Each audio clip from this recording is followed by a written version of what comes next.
Welcome to Minnesota Sports Talk. I'm Josh Cohen. I'm Carter Burquest. Today we are talking about the Sam Bradford trade. Now that the Vikings season is officially over, we can look back and evaluate whether it was a good trade or not for the Vikings to give up a first-round pick for quarterback Sam Bradford. Looking back at it, was it a good trade? You know, it's tough because Sam played great, I thought. In the circumstances that he had, I thought he played great. Obviously, when you make the trade, you're not making a trade thinking you're going to have a high first-round pick. Missing on a first-round pick kind of sucks. Yeah. Not having fun to look at the mock drafts and everything like that is not fun. But I do think ultimately it was the right decision, especially not knowing what's going to happen with Teddy. I mean, I would love to see Teddy back. There's nothing more I'd love to see Teddy back. But you just don't know. So to make a trade for a 2-year trade, you get a quarterback that's on pace to set the completion percentage. I think he's performed as well, if not better, than we could have hoped. Yeah. If you would have given me his stat line when we made the trade and said, how are we going to turn out? It's 12-4, 13-3. We kind of blew those games, and now we're not in the playoffs. But I don't know.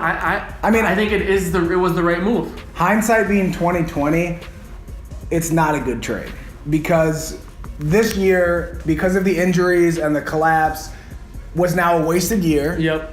And if we didn't have a starting quarterback, if we ran Sean Hill out there or anyone else and we just won, didn't even have a winning record, missed the playoffs, it was a wasted year. Build for the future. We still got young guys. Add a draft pick. Okay.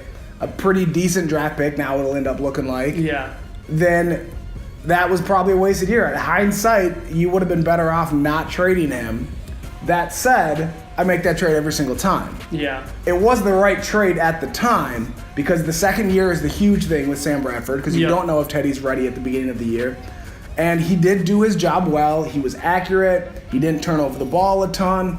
At that point, you had a team that could make a Super Bowl run. You have to make that trade. You can't give up on the year. Mm-hmm. At that point, you thought you were going to win 10, 11, 12 games, at least be in the playoffs or at least be fighting for the playoffs, and you would end up with a 20 or later pick.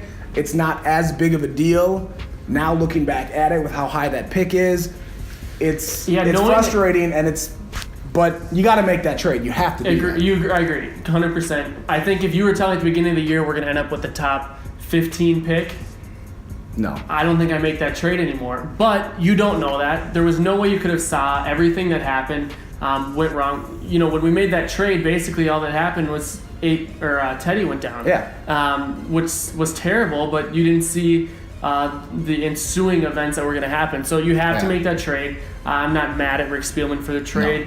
No. I was the right move to make. But hindsight's 2020. You could have never seen those events coming, and that's just kind of the game you play with trades. So let us know what you think. Did you like the trade? Is it bad now? Looking now, knowing what you know, is it a bad trade now? Let us know what you think. Thanks for joining us. We'll see you next time. See ya.